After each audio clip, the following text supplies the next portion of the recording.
But I can also define reality as I want it. And my preferences start to become the most important thing. Truth no longer becomes important, but preferences do. That is a culture of confusion.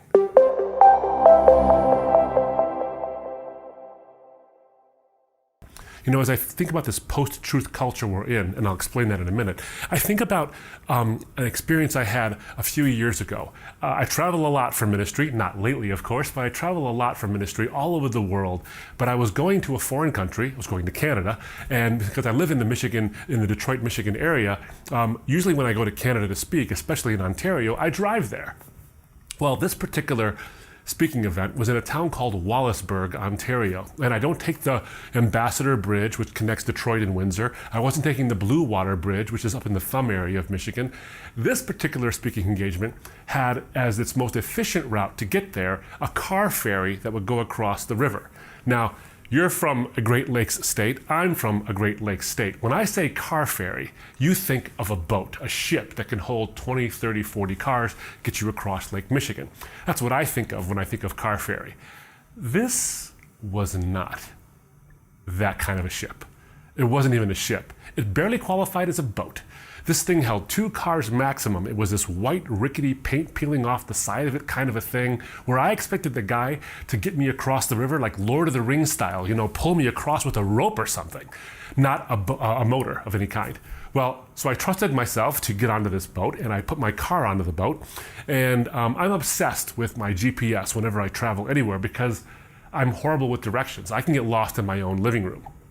So I'm constantly looking at my GPS. Well, the guy at the ferry said, stay in your car, it'll be a short trip. And I obliged him. I said, of course, I'd stay in my car. It was also a blazing hot summer morning. Well, I stayed in my car. And because I'm obsessed with looking at my GPS, I looked down at the GPS at just the same moment that the boat pulled out of the dock. So I didn't see us leave the dock. But I was also in the car, and the suspension of the car and the sheer mass of the car absorbed the energy of us leaving the dock. So I didn't feel us leave the dock. I didn't see it, and I didn't feel it. Now, when I looked up from my GPS, we'd already been adrift in the river. But I didn't know it at first. So I had that strange vertigo, and you've had this experience most likely when you're sitting in an intersection and there's a bus next to you, and the bus goes forward, and for that split second, you're not quite sure if the bus is moving forward or you're moving backward. And so that panic comes over you. And what do? The first thing you do is you hit the brake as hard as possible, even though you're stationary. And the next thing you do, to get rid of all the confusion and all the vertigo, is to look for a fixed point of reference, a mailbox, a street sign, a building, whatever it might be, to see if you're moving relative to that which is fixed. Well, I was on a river. Everything is moving relative to everything else. So the boat won't help me. I couldn't even help myself because I couldn't tell if I was moving, and the river is in a state of flux the whole time.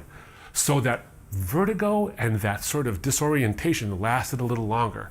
So when I began to see the dry land, us approaching the dry land, it was getting bigger and bigger in my field of vision. I could see, yes, we are in fact moving.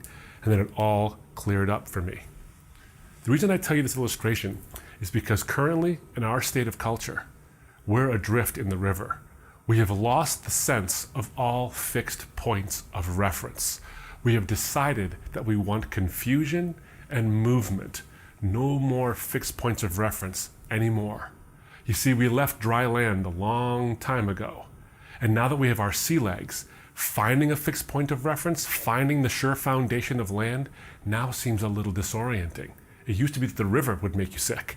Now it's the dry land that makes us sick because we want no fixed points of reference. It's what I call the culture of confusion. We want to be adrift. And we want there to be confusion. And why? Because if there's confusion and there aren't any bright lines, well, then we don't have to actually obey any rules. You see, if there's no borders for me to cross over, well, then I wouldn't have violated anything. I can just have fuzzy lines all around me and fuzzy markers, and there are no real borders and boundaries. So I can say what I want, I can do what I want, I can believe what I want, which are fine values, but I can also define reality as I want it.